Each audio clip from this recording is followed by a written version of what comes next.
Bonjour et bienvenue sur Boulevard BD. Aujourd'hui, Mobius tome 2, la ville qui rêve. Recueillis dans une caravane de gitans, Berg et Lee affrontent une horde d'hommes masqués qui les attaquent.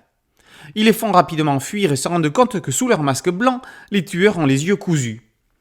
Ils viennent des limbes et n'en ont pas besoin pour voir de leurs yeux.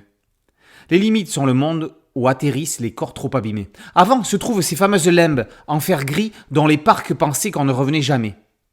Berg et Lee vont à présent arriver à Kadat, la ville qui rêve. Mettront-ils la main sur Deng, le voyageur qu'ils doivent intercepter ?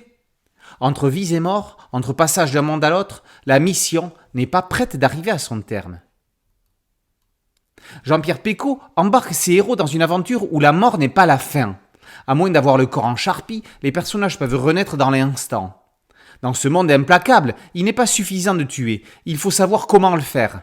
Sa propre mort peut même être un moyen stratégique, soit de tromper l'ennemi, soit de se rendre dans un endroit différent, car lorsque l'on décède, on peut choisir où l'on renaît. Ainsi, Lee utilise la technique du flip-flap pour aller se servir dans une armurerie. Pour autant, le scénariste n'en profite pas pour faire n'importe quoi avec le procédé. Il s'en sert pour relancer l'action et pour surprendre à des moments où l'on ne s'y attend pas forcément, et les lecteurs et les héros. Igor Corday est un dessinateur stakhanoviste. Dans Mobius plus qu'ailleurs, il s'amuse et ça se voit. Preuve en est la bande des 9 acolytes qui accompagnent Deng. Ces 9 démons ont une apparence aussi terrifiante que leur nom.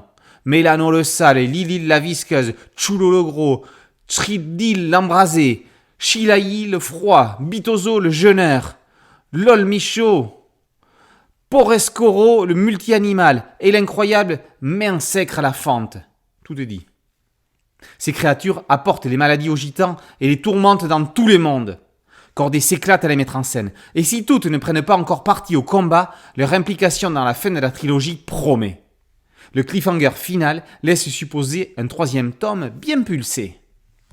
Mobius est une série qui navigue sur le Styx, cette frontière entre la vie et la mort. Plus profonde qu'au premier abord, Mobius est une BD d'action haletante faisant transpirer le lecteur autant que ses héros.